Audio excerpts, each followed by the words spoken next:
नमस्कार दोस्तों, एक बार फिर से मेरे YouTube चैनल पर आप सबका स्वागत है। जैसा कि आप सबको पता है, हम BSc paper BA political science honours को जो पढ़ना है उसे कंप्लीट कर रहे हैं, development process and social movements in contemporary India, जिसका टॉपिक है ग्रीन रेवोल्यूशन। आज हम इसे पढ़ने वाले हैं। इससे पहले हमने emergence of new middle class को कवर किया और इसके बाद हमने एक ये भी टॉपिक किया है, agrarian crisis since 1990s and its impact on Indian farmers. तो मैं प्लेलिस्ट का जो लिंक है डिस्क्रिप्शन बॉक्स में आप सबको दे दे रहा हूँ, आप वहां से इन लेक्चर्स को एक्सेस कर सकते हैं और तमाम जो लेक्चर्स आगे भी आएंगे आप उसको वहां से एक्सेस कर सकते हैं। तो सबसे पहले हम क्रांति की बात करते हैं। क्रांति क्या होता है? Most commonly the student link revolution with violence. मतलब आमतौर पर जो छात्र होते हैं वह क्रांति को हिंसा से जोड़ देते हैं कि अगर क्रांति हुई तो हिंसा तो हुई होगी। पर क्रांति और हिंसा में फर्क होता है, क्रांति और हिंसा में डिफरेंस है। क्या है डिफरेंस? सबसे पहले इसको समझिए। क्रांति का मतलब होता है भीषण बदलाव। कोई भी अगर बदलाव अगर समाज में होता है अचानक से, तो उसे हम क्रांति कहते हैं। अब ये जो भीषण बदलाव है, ये हिंसक तरीके से भी, मतलब वायलेंट मेथड से भी हो सकता है, या फिर ये पीसफुली भी हो सकता है, अहिंसक तरीके से भी हो सकता है। ठीक है, तो इसीलिए आप हमेशा क्रांति को हिंसा से जोड़कर ना देखें। क्रांति का सिंपल सा मतलब होता है अचानक से समाज में आया हुआ भीषण बदलाव। एग्जाम्पल देकर बताता हूँ। इंडस्ट्रियल रेवोल्यूशन, औद्योगिक क्रांति। अब इसमें कहाँ लड़ाई हुई थी भाई? इसमें कहाँ सर फोड़ा फोड़ी हुआ था? कुछ नहीं हुआ था ना। इसमें हुआ क्या था? तो एक भीषण बदलाव अचानक से समाज में आया था। पहले जो प्रोसेस ऑफ प्रोडक्शन था, मोड ऑफ प्रोडक्शन था, ये डिपेंड करता था, मेनली एग्रीकल्चर हुआ करता था, लैंड पे डिपेंड होता था। अगर प्रोडक्ट्स भी बनाए जाते थे, अगर प्रोड्यूस किया जाता था किसी वस्तु को, तो हैंडमेड प्रोडक्शन होता था। ओके, मतलब मैनुअल प्रोडक्शन हुआ करता था, हाथों से चीजों को बनाई जाती थी। लेकिन ग्रीन रेवोल्यूशन के बाद ये जो आपका हैंड बेस्ड प्रोडक्शन है, जो मैनुअल प्रोडक्शन है, ये मशीन बेस्ड प्रोडक्शन पे शिफ्ट हो गया। That means industrial revolution was the phenomena which changed the mode of production. The manual hand-based production was replaced by machine-based production. Understood this point? Therefore, this is called revolution because this is the drastic change in the society. Okay. इसी तरह से आप हरित क्रांति भी देखिएगा, तो हरित क्रांति भी एक भीषण बदलाव हमारे भारतीय समाज में लेकर आता है अचानक से। इसीलिए हरित क्रांति को क्रांति कहा जाता है। ऐसा नहीं कि वहां जाकर सब हल लेकर लड़ाई कर रहे थे या एक दूसरे से तलवार लेकर लड़ाई कर रहे थे, ऐसा कुछ नहीं है।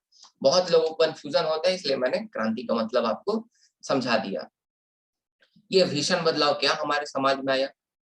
1947 में जो हमारा देश था, जब आजाद हुआ, तो उसका इमेज था क्रॉनिकली फूड शॉर्ट कंट्री का। मतलब जो भारत की छवि थी, या छवि ऐसी थी कि भारत एक गरीब देश है, भारत के पास इतना भी अनाज नहीं है कि वह अपनी जनसंख्या का पेट भर सके। और स्थिति भी ऐसी थी, हमें दूसरे देशों के सामने कटोरा, मतलब है जो फैलाना पड़ता था, कटोरा लेके जाना पड़ता था, है ना। ऐसा बिपिन चंद्रा कहते हैं, मैं नहीं कह रहा। बेगिंग बॉल इमेज, ठीक है। बेगिंग बॉल इमेज मतलब एक तरह से हम कटोरा लेके खड़े हो गए दूसरे देशों के सामने कि भाई मदद करो, अनाज दो, अनाज दो। ठीक है, तो ये जो बेगिंग बॉल इमेज है, ये बेगिंग बॉल इमेज को पूरी तरह से समाप्त कर देता है ना। बेगिंग बाउल इमेज को, मैं बाउल को मैं बॉल बॉल कहता हूँ, उसके लिए सॉरी, आप समझ सकते हैं। ठीक है, तो 1947 में ये जो हमारा इमेज होता है कि हम क्रॉनिकली फूड शॉर्टेज कंट्रीज के लिस्ट में आते हैं। हरित क्रांति, जिसकी शुरुआत औपचारिक तौर से फॉर्मली 1966-1967 में इंदिरा गांधी के द्वारा की जाती है। हरित क्रांति आने के बाद हमारा जो अनाज का पैदावार है, जो प्रोडक्शन है, जो उत्पादन है, बहुत तेजी से बढ़ता है। और इतनी तेजी से बढ़ता है कि जो हमारा देश है वह सेल्फ सफिशिएंट हो जाता है। मतलब हम इतना अनाज तो उगा ही लेते हैं कि हम अपने जनता का, अपने जनसंख्या का पेट भर सकें। और आश्चर्य की बात तो ये है कि हम फूड सरप्लस भी हो जाते हैं, मतलब उससे भी अधिक अनाज हम लोग उत्पादन कर लेते हैं, जिससे हम दूसरे देशों को भी देना शुरू कर देते हैं, फूड सप्लाई करना शुरू कर देते हैं, एक्सपोर्ट करना शुरू कर देते हैं, चीजों का निर्यात करना शुरू कर देते हैं, जो फूड ग्रेन्स होता है, मेनली गेहूं। तो इसीलिए हरित क्रांति को क्रांति कहा जाता है, क्योंकि इससे हमारे भारतीय समाज में भीषण बदलाव आया। जो देश के सामने एक समय अपनी जनसंख्या को पेट भरने के लिए भी अनाज नहीं था, वो देश कुछ ही वर्षों में दूसरे देशों को अनाज जो है वह भेजने लगता है, एक्सपोर्ट करने लगता है। लेकिन ये जो हरित क्रांति है, इसका जो क्रेडिट है पूरी तरह से इंदिरा गांधी को दे दिया जाता है कि 1966 1967 में उन्होंने ही शुरू किया था। और मैं आपको बता दूं कि हरित क्रांति के जो बीज थे वह पंडित जवाहरलाल नेहरू और जो लाल बहादुर शास्त्री थे उन्होंने पहले ही बो दिए थे, और उन्हीं बीज से जो पौधे निकले उन्हीं का जो है फायदा, एक तरह से बेनिफिट उठाया इंदिरा गांधी ने। देखिए, नेहरू को हम क्रिटिसाइज करते हैं ये कह के कि नेहरू इंडस्ट्रियलाइजेशन पे ज्यादा फोकस करते थे, भारत के औद्योगिकरण में उनका ज्यादा ध्यान था, वह सोवियत मॉडल पे हमें डेवलप करना चाहते थे, ठीक है। और ये गलत भी था एक तरह से, इसका क्रिटिसिज्म होना भी चाहिए। ओके, मैं नेहरू का बहुत बड़ा सपोर्टर हूँ, मैं नेहरू को बहुत सपोर्ट करता हूँ, वह बहुत महान व्यक्ति थे और हमारे one of the best prime minister थे, लेकिन गलती तो खैर सबसे होती है। तो सबसे पहले तो हमें एग्रीकल्चर को डेवलप करना चाहिए, है ना, एग्रीकल्चर को डेवलप करना चाहिए, प्राइमरी सेक्टर को डेवलप करना चाहिए, उसके बाद हमें इंडस्ट्रियलाइजेशन, औद्योगिकरण की तरफ मूव करना चाहिए। मैं इसका कारण आपको बताऊंगा जब हम स्टेट प्लानिंग वाला चैप्टर करेंगे, उसमें जब हम first 5 year plan, second 5 year plan ये सब करेंगे तो मैं उसमें आपको बताऊंगा। तो कुल मिलाकर अब इतना जान जाइए कि एग्रीकल्चर पे उतना ज्यादा फोकस नहीं था नेहरू जी का, वे इंडस्ट्रियलाइजेशन पे ज्यादा फोकस करते थे। लेकिन इसका ये मतलब नहीं है कि उन्होंने एग्रीकल्चर को पूरी तरह से नजरअंदाज कर दिया था। This is not the case. In fact आप देखिएगा जो जीएस भल्ला है वह कहते हैं कि नेहरू का सपना तो था भारत को एक इंडस्ट्रियलाइज्ड नेशन बनाने का, औद्योगिक देश बनाने का, एक औद्योगिक राष्ट्र बनाने का, लेकिन इसके साथ साथ नेहरू में ये भी जागरूकता थी कि हमें एग्रीकल्चरल डेवलपमेंट करना है। जब तक हम अपने कृषि के क्षेत्र को बेहतर नहीं बनाएंगे तब तक हमारी स्थिति, हमारी गरीबी में सुधार नहीं हो सकती। इसीलिए जीएस भल्ला ये भी बताते हैं कि जो फर्स्ट 5 ईयर प्लान जो नेहरू ने लाया था, पंडित जवाहरलाल नेहरू जी ने फर्स्ट 5 ईयर प्लान, उसमें जो 100% हमारे यहाँ जो फर्टिलाइज जो सॉरी जो फर्टाइल जो हमारा लैंड था, उसमें से 31% लैंड को उन्होंने वेल इक्विप्ड कर दिया था फॉर इरिगेशन। इसका मतलब अगर 100 एकड़ अगर भारत में जमीन था, सपोज मैं एग्जांपल ले रहा हूँ, उससे बहुत ज्यादा है, ठीक है, जस्ट एन एग्जांपल, तो 100 एकड़ अगर जमीन है भारत में, अगर फर्टाइल लैंड है, अगर उपजाऊ भूमि है, तो इसमें से 31 एकड़ जमीन को उन्होंने क्या कर दिया था, उन्होंने सिंचाई के व्यवस्था से एक तरह से इक्विप कर दिया था, उसे लैस कर दिया था, ठीक है। इसका ये मतलब है कि उन्हें एग्रीकल्चरल डेवलपमेंट के बारे में पता था। ये सब चीजें मैंने यहाँ पे लिखी है। उसके साथ साथ उन्होंने लैंड रिफॉर्म्स किए, ठीक है, भूमि सुधार किए गए, और मैं आपको बताऊंगा कि किस प्रकार से भूमि सुधार से हमारा एग्रीकल्चरल प्रोडक्टिविटी बढ़ा और बाद में ग्रीन रेवोल्यूशन के सपने को साकार करने में भूमि सुधारों की एक बहुत अहम भूमिका होती है। इनफैक्ट भूमि सुधार जो है हमारे सिलेबस का भी पार्ट है, लैंड रिफॉर्म्स। और लैंड रिफॉर्म्स में 2 लैंड रिफॉर्म्स पढ़ने हैं। एक तो भाई देखो, लैंड रिफॉर्म्स हुआ था पोस्ट इंडिपेंडेंस, पोस्ट 1947, ठीक है, 1947 के बाद, जिसमें अबोलिशन ऑफ इंटरमीडियरीज एक्सेट्रा हमें पढ़ना है। एक जो है, एक लैंड रिफॉर्म पोस्ट 1991 भी हुआ है, 1991 के बाद जब एलपीजी रिफॉर्म्स लाए जाते हैं हमारे देश में। इनफैक्ट एलपीजी को लागू करने के लिए ही ये लैंड रिफॉर्म्स किए गए थे, जिसमें कंप्यूटराइजेशन होता है लैंड रिकॉर्ड्स का, ठीक है, डिजिटलाइजेशन होता है। तो ये हम 2 लेक्चर्स में कवर करेंगे लैंड रिफॉर्म्स को, लेक्चर 1, लेक्चर 2। और कभी कभी क्वेश्चन पूछा जाता है कि लैंड रिफॉर्म्स बताओ पोस्ट 1991, और लोग लिख कर आते हैं पोस्ट 1947 वाला, अबोलिशन ऑफ इंटरमीडियरीज, फिर उसके बाद जो सीलिंग लगाया जाता है लैंड पे, वो सब लिख के आ जाते हैं। तो क्वेश्चन पहले समझिएगा एग्जाम में, ऐसा नहीं कि पोस्ट 1991 पूछेगा और लिख कर आ जाएगा पोस्ट 1947, का पूरा गलत हो जाएगा, ठीक है। मैं उसमें बताऊं, लैंड रिफॉर्म जो है उससे एग्रीकल्चरल प्रोडक्टिविटी बढ़ी और इसका एक अहम योगदान था हमारे ग्रीन रेवोल्यूशन में। साथ ही साथ आप देखिएगा कि massive irrigation project Jawaharlal Nehru ने शुरू किया था, भाखरा नांगल डैम और मैतूर डैम। ओके, साथ ही साथ उन्होंने बहुत सारे एग्रीकल्चर यूनिवर्सिटीज की स्थापना की थी, रिसर्च जो लेबोरेटरीज थे उनकी स्थापना की थी, फर्टिलाइजर प्लांट बनाए थे। उसके बाद थर्ड 5 ईयर प्लान में उन्होंने एक प्रोग्राम स्टार्ट किया था जिसे हम कहते हैं IADP, मतलब इंटेंसिव एग्रीकल्चरल डिस्ट्रिक्ट प्रोग्राम।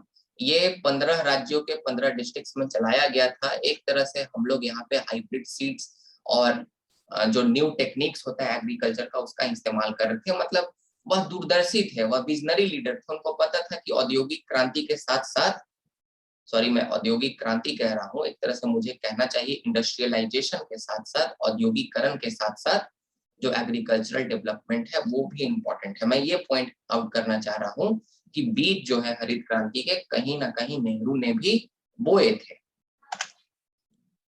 उसके बाद जो लाल बहादुर शास्त्री होते हैं और जो उनके फूड मिनिस्टर होते हैं सी सुब्रमण्यम, उन्होंने भी फूड प्रोडक्टिविटी को बढ़ाने के लिए कई अहम कदम उठाए जिसने ग्रीन रेवोल्यूशन में आगे चल के भूमिका निभाई। सबसे पहली बार 1965 में लाल बहादुर शास्त्री ने ही अप्रूवल दिया था इंपोर्ट करने के लिए 250 टन जो आपका HYV सीड्स होता है वीट का।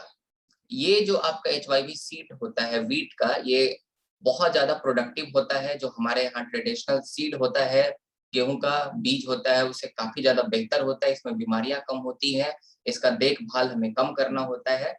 और यही HYV सीड्स जो है, इसी के कारण ग्रीन रेवोल्यूशन पूरे विश्व में आता है। आप एक तरह से कह सकते हैं ये एक बहुत मेजर फैक्टर होता है। और ये जो HYV सीड होता है, हाई यील्डिंग वेराइटी सीड्स, ये जो है एक American scientist Norman E Borlaug इनके द्वारा डेवलप किया जाता है और ये मैक्सिको में 1950s में ही इसे इम्प्लीमेंट कर लेते हैं। इसीलिए नॉर्मन ई बोरलॉग को father of green revolution in world भी कहा जाता है, मतलब हरित क्रांति के जनक विश्व में। ओके, लेकिन भारत में हरित क्रांति को लाने में MS स्वामीनाथन ने एक बहुत बड़ी भूमिका निभाई थी। इसीलिए भारत में हरित क्रांति के पिता के नाम से उन्हें जाना जाता है। Father of green revolution in India is MS Swaminathan. Okay, और बाद में इस ग्रीन रेवोल्यूशन टर्म को विलियम स्कैड ने 1968 में कॉइन किया था। उसके पहले ऐसा कोई शब्द हम इस्तेमाल नहीं करते थे, लेकिन प्रोडक्टिविटी हम बढ़ा रहे थे अन्य देशों में।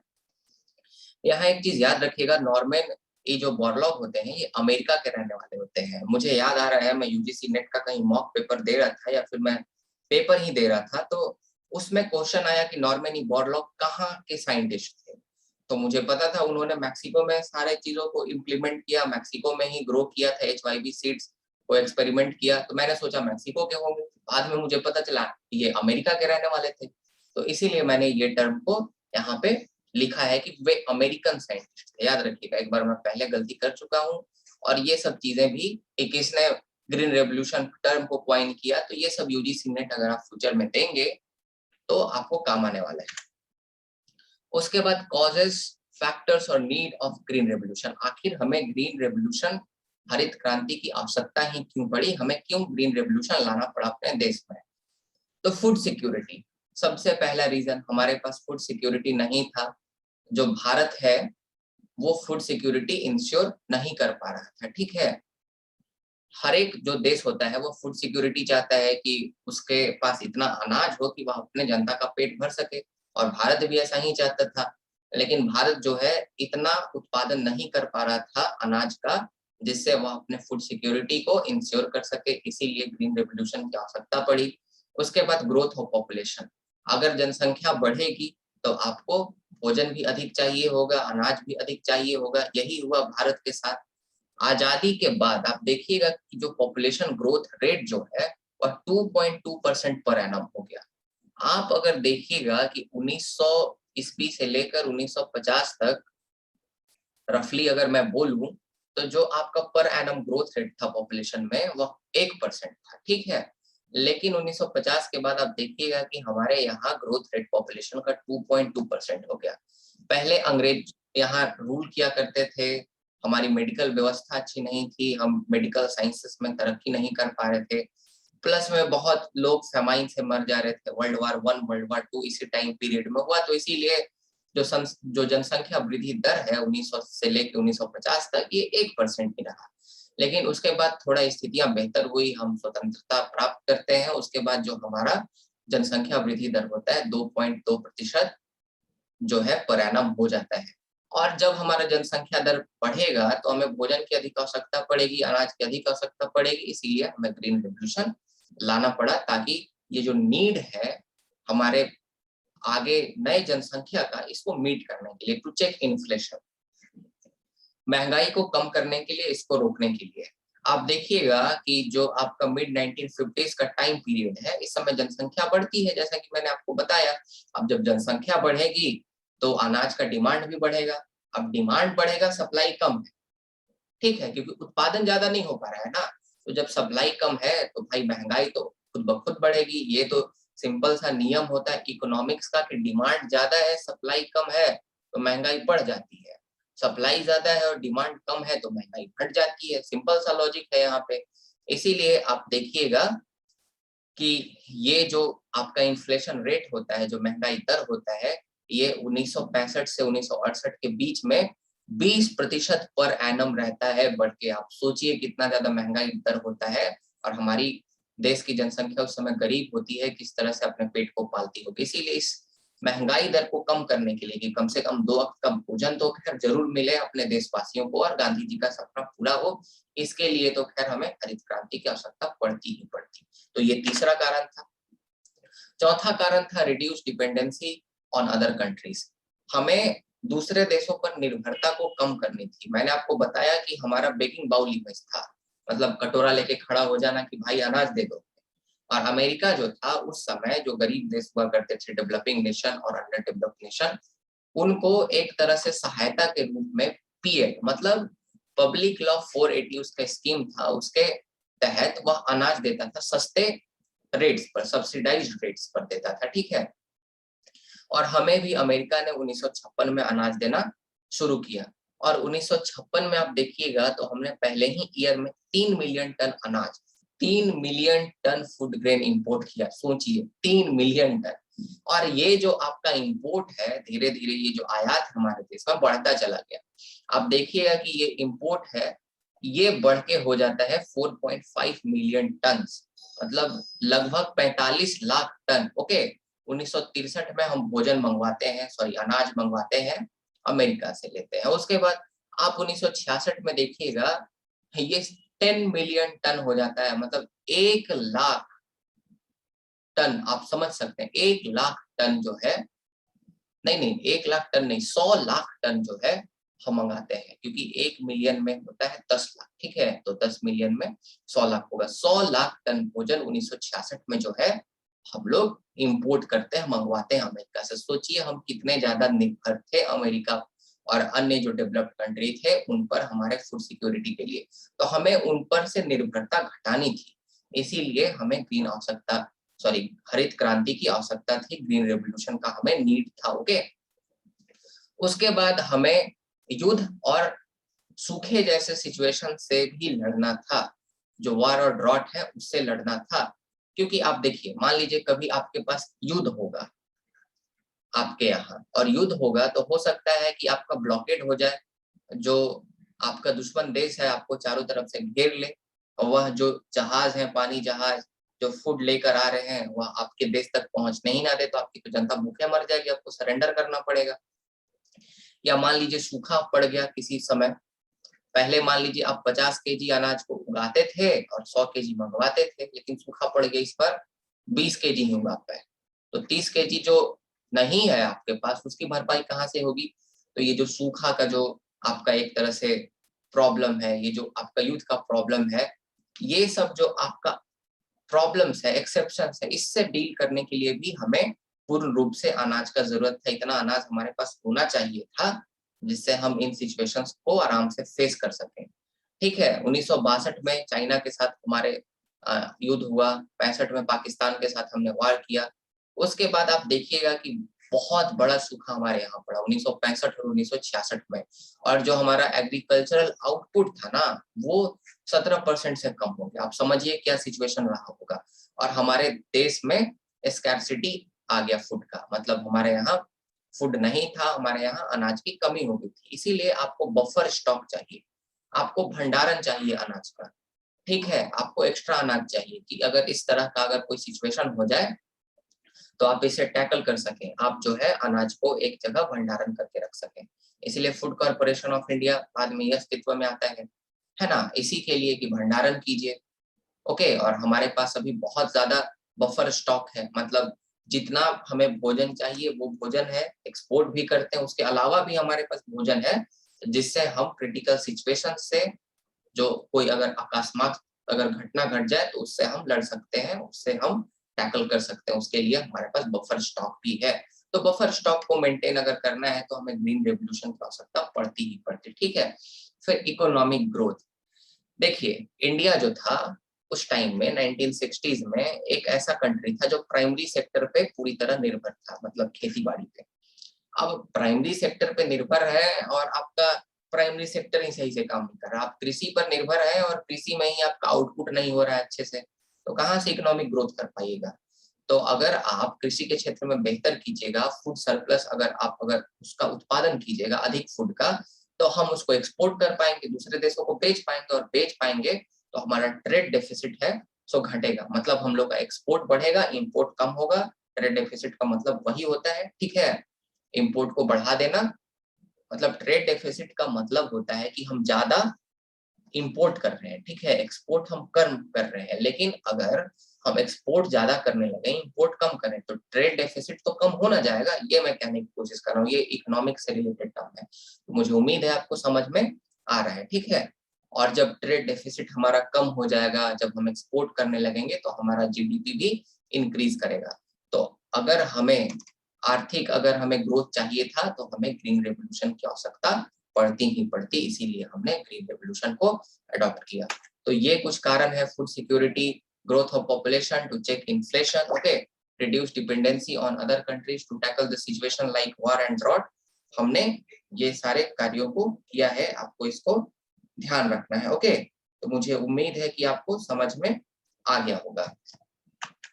उसके बाद हम आगे ये देखने वाले हैं कि ग्रीन रेवोल्यूशन को लाने के लिए किन किन चीजों की जरूरत पड़ी, इनपुट्स क्या क्या थे। अगर आप घर बनाना चाहते हैं तो आपको चाहिए ना, आपको सीमेंट चाहिए, आपको छड़ चाहिए, मतलब सरिया चाहिए, आपको उसके बाद सैंड चाहिए जो बालू लगता है घर बनाने के लिए, वो चाहिए। तो ये सब चीजें चाहिए, इनपुट चाहिए घर बनाने के लिए। उसी तरह ग्रीन रेवोल्यूशन के लिए भी तो इनपुट चाहिए। तो सबसे पहला और अहम इनपुट तो HYV सीड्स थे, मैक्सिकम जो मैक्सिकन सीड थे, है ना, जिसे नॉर्मन ई बॉर्टल जो लॉग है उन्होंने प्रोड्यूस किया था, ठीक है। और ये एक आपका टाइमली साइंटिफिक ब्रेक था, मतलब टाइमली HYV सीड्स को जो है उस अमेरिकन साइंटिस्ट ने ढूंढ लिया था।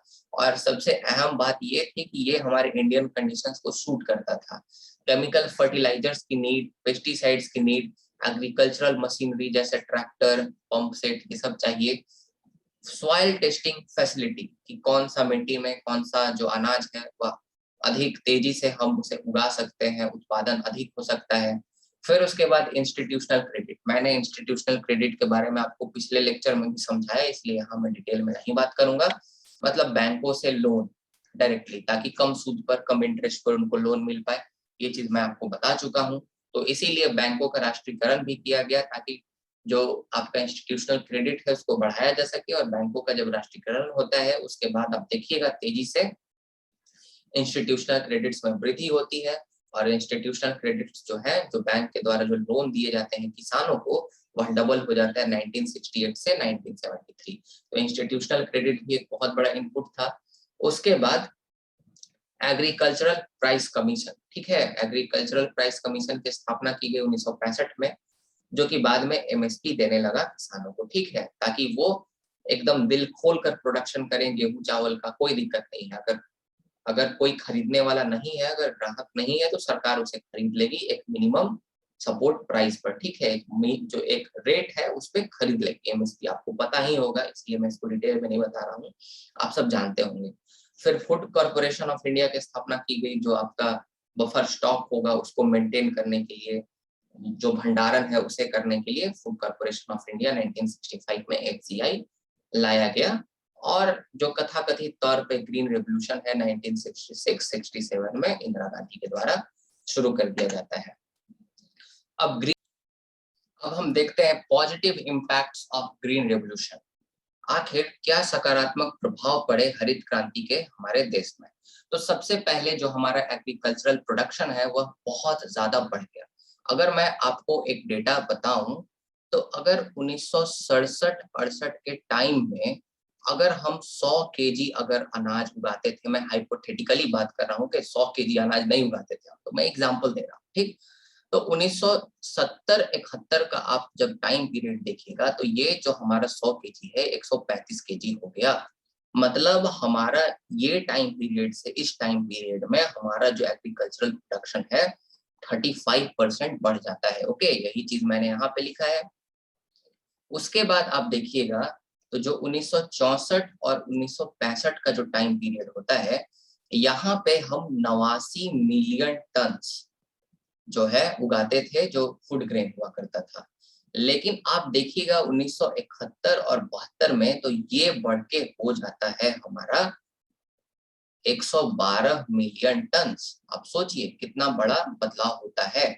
और अगर 1964-65 में अगर मान लीजिए उस समय 100 भारतीय थे और 100 भारतीय को खाने के लिए अगर प्रत्येक भारतीय को अगर 100 केजी अनाज उपलब्ध था, प्रत्येक भारतीय को खाने के लिए अगर 100 केजी अनाज उपलब्ध था, जब 89 मिलियन टन अनाज हुआ करता था 1964-65 में, एग्जांपल दे रहा हूँ, तब 1971-72 में ये जो अनाज है जब 112 मिलियन टन जब हम उत्पादन करने लगे, तब अगर उन 100 भारतीयों पर अगर देखें तो अब कितना अनाज उपलब्ध है, तो ये 110% हो गया, मतलब 110 केजी हो गया। मतलब 10% का राइज हुआ, 10% इंक्रीज हुआ, 110% नहीं हुआ, 10% का इंक्रीज हुआ। मतलब प्रत्येक व्यक्ति 10% जो भोजन का उत्पादन है वह बढ़ गया। जब हमारा अनाज का उत्पादन जो है वह 89 मिलियन टन से 1964-65 के अगर तुलना में देखें तो जब 112 मिलियन टन होता है 1971 और 72 में, तो यही चीज लिखी गई है। और 1984 में जो हमारा फूड प्रोडक्शन है ये देखिए 184 मिलियन टन हो गया। और जब 184 मिलियन टन हमारे यहाँ फूड प्रोडक्शन हो जाता है तो हमें फूड सिक्योरिटी प्राप्त हो जाती है। हम फूड सिक्योर कंट्री में हमारी गिनती आने लगती है, हम फूड सफिशिएंट हो जाते हैं। जितना हमारे देश के लिए, जनता के लिए चाहिए होता है उतना हमारे पास आ जाता है। सही है, तो इतना आपको समझ में आया किस प्रकार से हमारा एग्रीकल्चरल प्रोडक्शन बढ़ा। उसके बाद प्रोस्पेरिटी ऑफ फार्मर्स, जो किसानों की जो जिंदगी थी उसमें एक काफी अहम बदलाव देखने को मिलता है। उनके जीवन में समृद्धि आती है, उनका जो अर्निंग है इंक्रीज कर जाता है, क्योंकि फूड प्रोडक्शन बढ़ता है तो अर्निंग इंक्रीज करेगा। अब उनका जो लाइफ स्टैंडर्ड है, लिविंग स्टैंडर्ड है, थोड़ा बेहतर हो जाता है। और हेल्थ और एडुकेशन में भी उनको एक्सेस अब मिल जाता है। वह आराम से, इतना उनके पास पैसा हो जाता है काम भर कि वह अपना जाकर जो इलाज है वह करा सकें, साथ में साथ शिक्षा अपने बच्चों को दे सकें, इतना वे हो जाते हैं। तो प्रोस्पेरिटी ऑफ फार्मर्स। तीसरा, reduction in import of food grains, मतलब जो दूसरे देशों पर जो हमारी निर्भरता थी वह समाप्त हो जाती है। जो हमारा इंपोर्ट है वह कम हो जाता है। जैसा कि मैंने आपको बताया था पिछले स्लाइड में, ठीक है, कि 10 मिलियन टन हमारा इंपोर्ट हो गया था 1966 में। ग्रीन रेवोल्यूशन के शुरुआत के साथ ही ये जो इंपोर्ट है देखिए 3.6 मिलियन टन हो जाता है 1970 में ही। मात्र 3-3.5 साल वही होते हैं ग्रीन रेवोल्यूशन के शुरुआत के, और हमारा जो इंपोर्ट है दूसरे देश से जो हम अनाज मंगवाते थे देखिए कितना ज्यादा कम हो जाता है।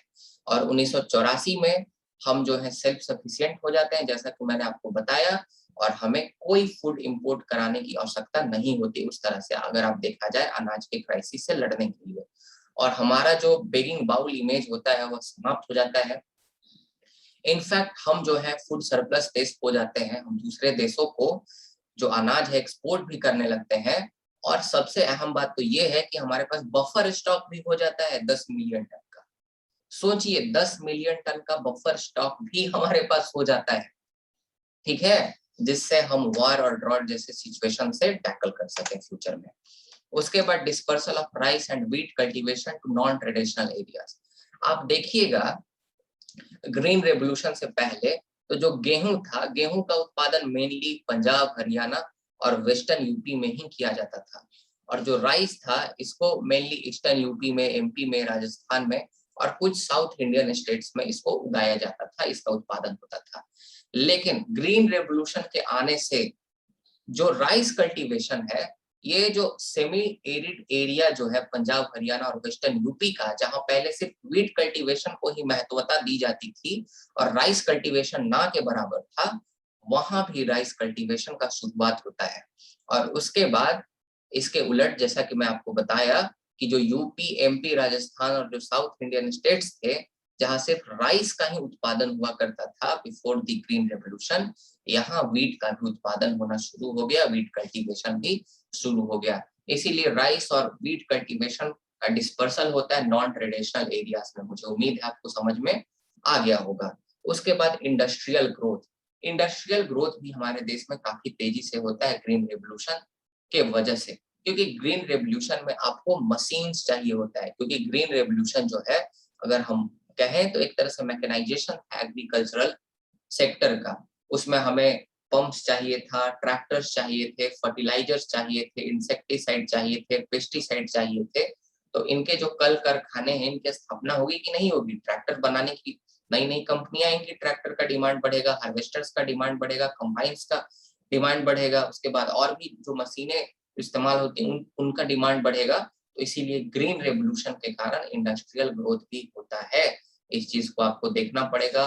ट्रैक्टर की कंपनियां, फर्टिलाइजर, इंसेक्टिसाइड, पेस्टिसाइड से रिलेटेड जो कंपनियां हैं, ये काफी तेजी से ग्रो करती है हमारे देश में। तो इंडस्ट्रियल ग्रोथ भी एक आपका सकारात्मक प्रभाव होता है हरित क्रांति का हमारे देश पर। इंक्रीज इन एम्प्लॉयमेंट, जो रोजगार है उसमें वृद्धि होती है ग्रीन रेवोल्यूशन के कारण। आप देखिएगा तो इंडस्ट्रीज में रोजगार बढ़ेगा। अब नई नई इंडस्ट्रीज सेटअप हो रही है, ट्रैक्टर का, हार्वेस्टर का, इंसेक्टिसाइड, पेस्टिसाइड। तो उसमें लोगों का जरूरत पड़ेगा कि नहीं काम करने के लिए?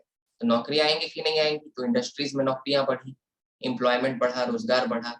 और साथ ही साथ विलेजेस में भी रोजगार बढ़ेगा। ठीक है, क्योंकि जब हम ज्यादा लार्ज स्केल पर फार्मिंग कर पा रहे हैं तो ज्यादा लोगों की आवश्यकता पड़ेगी, तो विलेजेस में भी फार्मिंग बढ़ती है। ओके, सॉरी, एम्प्लॉयमेंट बढ़ता है, विलेजेस में फार्मिंग बढ़ता है, स्केल उसका हाई होता है, और उसके साथ साथ जो एम्प्लॉयमेंट है वो भी बढ़ता है।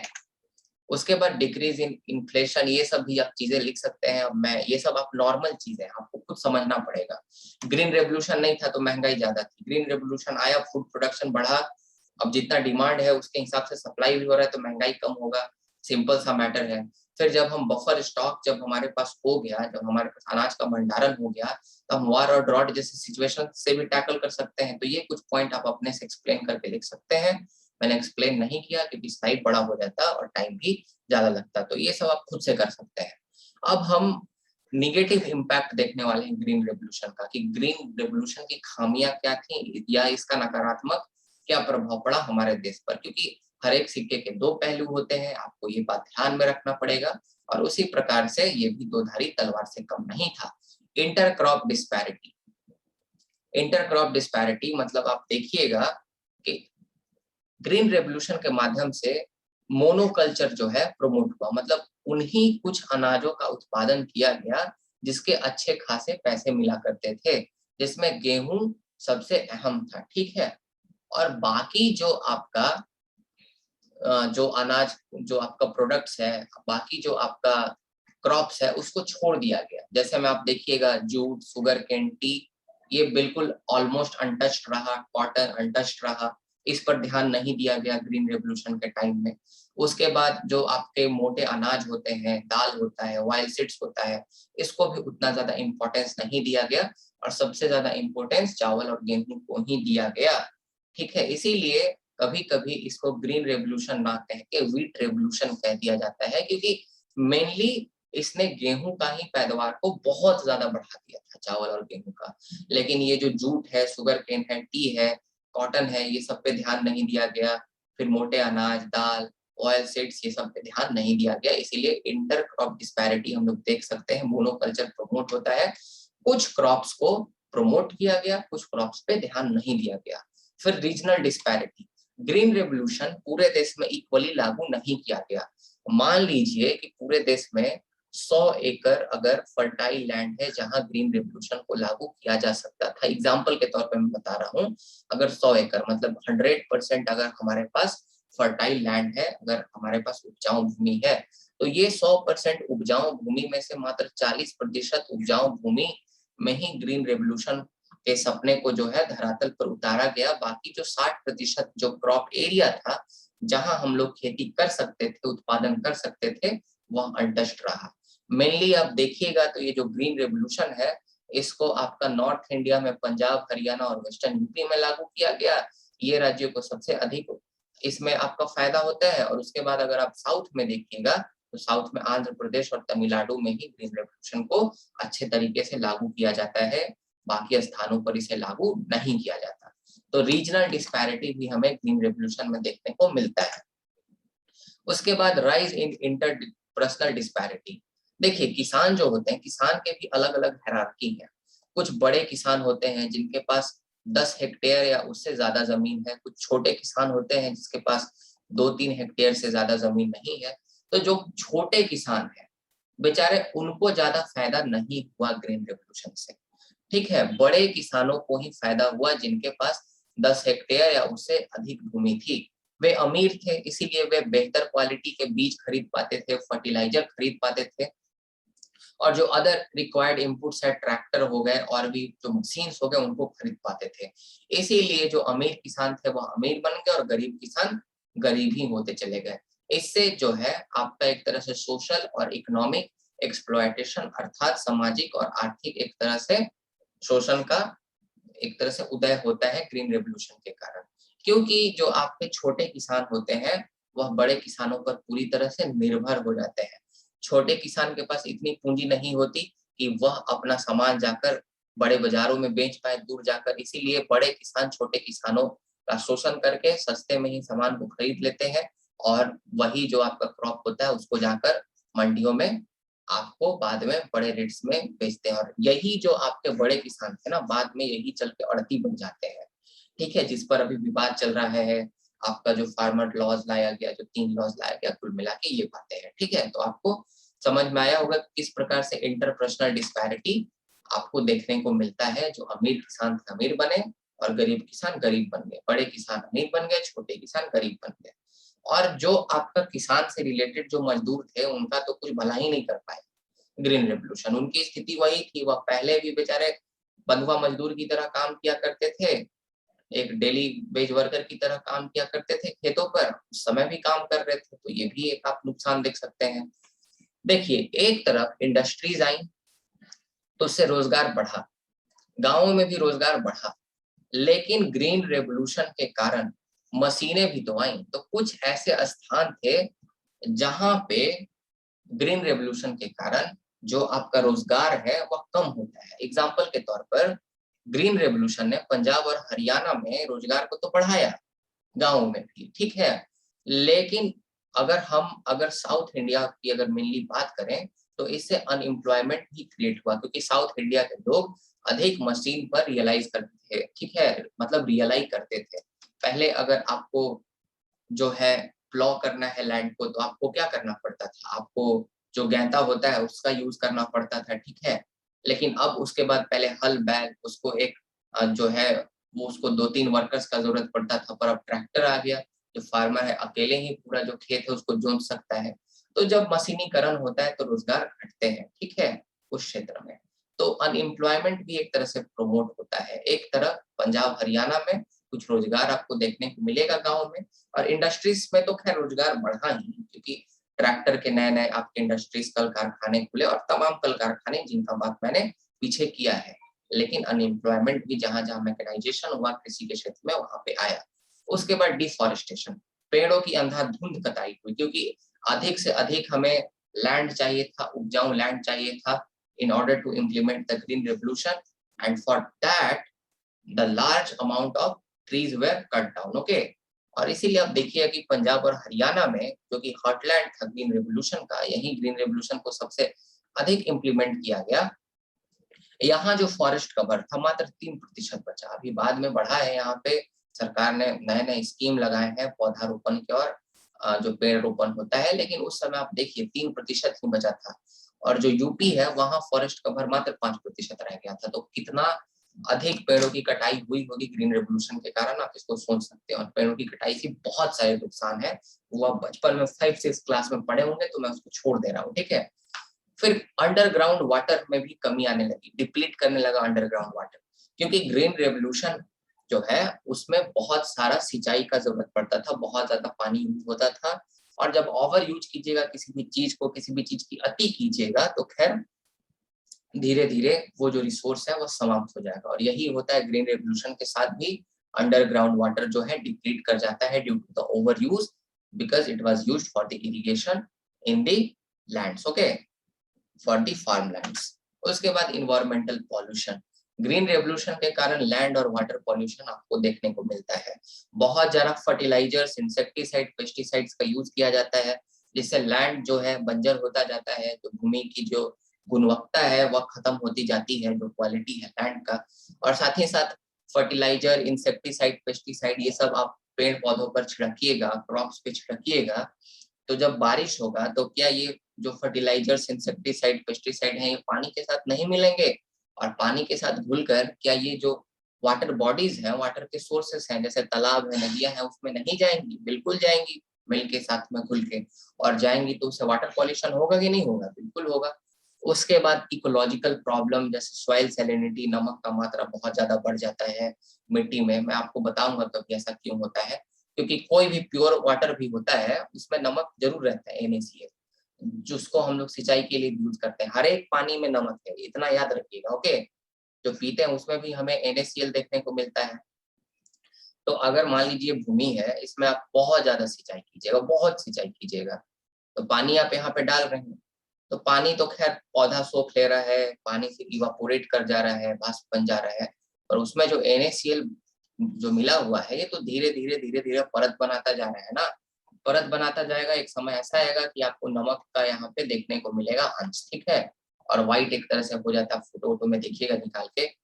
फिर इसी तरह से वाटर लॉगिंग, मतलब पानी का जमाव का समस्या, डेजर्टिफिकेशन, इसको हिंदी में क्या बोलेंगे, मतलब इसको बोल सकते हैं रेगिस्तानीकरण कह सकते हैं आप इसे, मतलब मरुस्थल में जो है, जो पहले फर्टाइल लैंड्स हैं वो जो है वो हो जाते हैं। सॉइल इरोजन, आप इतने पेड़ काटिएगा तो सॉइल इरोजन तो खैर होगा, ठीक है, मिट्टी एक जगह से दूसरे जगह उड़ के जाएगी। अब इसे हिंदी में क्या कहते हैं मुझे नहीं पता, ओके। थोड़ा हिंदी का मेरा प्रॉब्लम है, मैं बचपन से इंग्लिश मीडियम में पढ़ा हूँ, पर मैं कोशिश करता हूँ आप सबके लिए अच्छी हिंदी बोलने के लिए, और मुझे लगता है कि मैं अपने कॉलेज के स्टूडेंट्स और बाकी अपने यूट्यूब स्टूडेंट्स, अपने और भी जो हिंदी के स्टूडेंट्स हैं उनके लिए बेहतर काम कर रहा हूँ। हिंदी में ठीक ठाक बोल लेता हूँ, मैं नॉर्थ इंडिया के स्टेट से बिलोंग करता हूँ और हिंदी ठीक है कुल मिला के, तो मुझे उम्मीद है कि आपको प्रॉब्लम नहीं हो रहा होगा। तो अगर आपको वीडियो पसंद आया तो लाइक जरूर करें, शेयर करें दोस्तों के साथ, सब्सक्राइब करें, आप मेरे चैनल को कंट्रीब्यूट कर सकते हैं ज्वाइन करके, और साथ ही साथ अगर मेरे रेगुलर व्यूअर हैं, अगर आपको बेनिफिट हो रहा है हमारे वीडियो से, तो आप गूगल पे या फोन पे के माध्यम से मुझे सपोर्ट कर सकते हैं, क्योंकि यूट्यूब से बहुत कम पैसे मिलते हैं, इसीलिए मुझे मोटिवेशन नहीं होता वीडियो बनाने का, इसलिए मैं छोड़ देता हूँ। टाइम बहुत लगता है, पैसे कुछ भी नहीं मिलते, बहुत कम, इतना कम कि मैं आपको बता नहीं सकता हूँ, मतलब आप तो वीडियो नहीं ही बनाते, पर मुझे आप सबका मदद करने में अच्छा लगता है, इसलिए मैं बनाता हूँ, ओके। तो do support my channel, okay, and this number is not for calling. आप टेलीग्राम चैनल पे जुड़ सकते हैं, वहां क्वेरी मैं डील करूंगा, @पढ़ो तो ऐसे टेलीग्राम चैनल का नाम है, वहां पे नोट्स भी मैं धीरे धीरे अपलोड कर दूंगा, okay. Have a nice day, और मिलते हैं अगले लेक्चर के साथ।